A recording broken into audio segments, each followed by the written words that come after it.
Praise the lord. అందరికీ వందనాలు తెలియజేస్తున్నాను.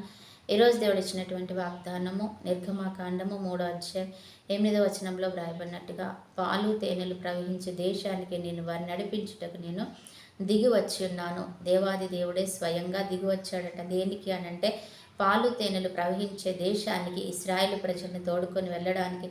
ఐగుప్తులో వాళ్ళ పడుతున్న శ్రమ, వాళ్ళ మూలుగు, వాళ్ళ మొర్ర మరి చూచి ఆయన తట్టుకోలేక ఆ మొర్ర పెడుతున్న విధంగా ఆయన భూమి మీదకి దిగి వచ్చి మోషేకి కనబడ్డాడంట. ముండ్ల పదలో ఆయన అగ్ని రూపంలో ఆయన కనబడి అంటున్నాడు, మోషే, వీళ్ళని నువ్వు ఐగుప్తులో నుంచి, ఆ చెరలో నుంచి బయటకు తీసుకొని రావాలి అని.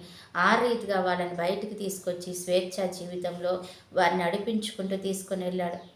ఈరోజు నీతో నాతో కూడా అంటున్నాడు, నీ ఐగుప్తులో శ్రమ ఉంది, దుఃఖం ఉంది, వెట్టి చాకిరి ఉంది, అసమాధానం ఉంది, భయంకరమైనటువంటి రోదన ఉంది, మరి ఆకలి ఉంది, నిట్టూర్పులు ఉన్నాయి, నింద అవమానాలు ఉన్నాయి, పాపము శాపము అక్కడ శపించబడిన రీతిగా వాళ్ళు అక్కడ నింద అవమానానికి గురవుతున్నారు. ఇవన్నిటి నుంచి కొట్టివేయడానికి ఆయన బయటికి తీసుకొని వచ్చాడు. ఈరోజు నీకు కూడా నింద అవమానం ఉందా, శోధన వేదన దుఃఖం ఉందా, ఇంట్లో భయంకరంగా అతను వేదన పడుతున్నావా, నేను దేవుడు అందులో నుంచి బయటికి తీసుకొచ్చి స్వేచ్ఛాపూరితమైన సమాధానకరమైనటువంటి వాతావరణంలో వారు తీసుకొని వెళ్తాడంట.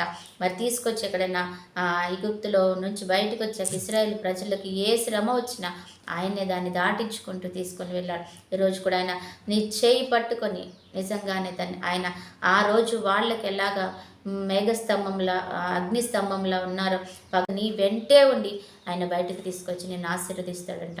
మరి కాబట్టి ఇక ఆయనే నీ వెంట ఉంటే ఏ కొదువ ఏ లోటు ఉండదు. ఎందుకంటే యెహోవాను ఆశ్రయించే వారికి ఏ మేలు కొదువుగా ఉండదు. కాబట్టి నీకు నాకు కూడా ఏ మేలు ఉండదు. కాబట్టి ఆయన బయటకు తీసుకొచ్చిన విధానమును బట్టి కృతజ్ఞతాస్తుతులు చెల్లిస్తూ ఆయన మహిమపరుద్దాం. ఆమేన్. ప్రార్థన. పరిశుద్ధుడు అయిన దేవ, ప్రేమ కలిగిన తండ్రి, నీకు వందనాలయ్యా. ఈ సమయాన్ని బట్టి కృతజ్ఞతలు చెల్లించుకుంటూ నువ్వు బయటకు తీసుకొచ్చిన విధానం బట్టి వందనాలు.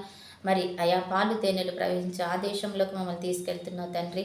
ఎంతో గొప్పగా మమ్మల్ని దీవించినందుకే కృతజ్ఞతలు చెల్లించుకుంటూ మరి ఈ సమయంలో ఎంతమంది దీన్ని రిసీవ్ చేసుకున్నారు వారందరినీ ఆ రీతిగా బ్లెస్ చేసినందుకే వందనాలు. చూసిన బిడ్డలకు దీర్ఘాయుష కృపా కాపుదల క్షేమం దయచేయండి తండ్రి.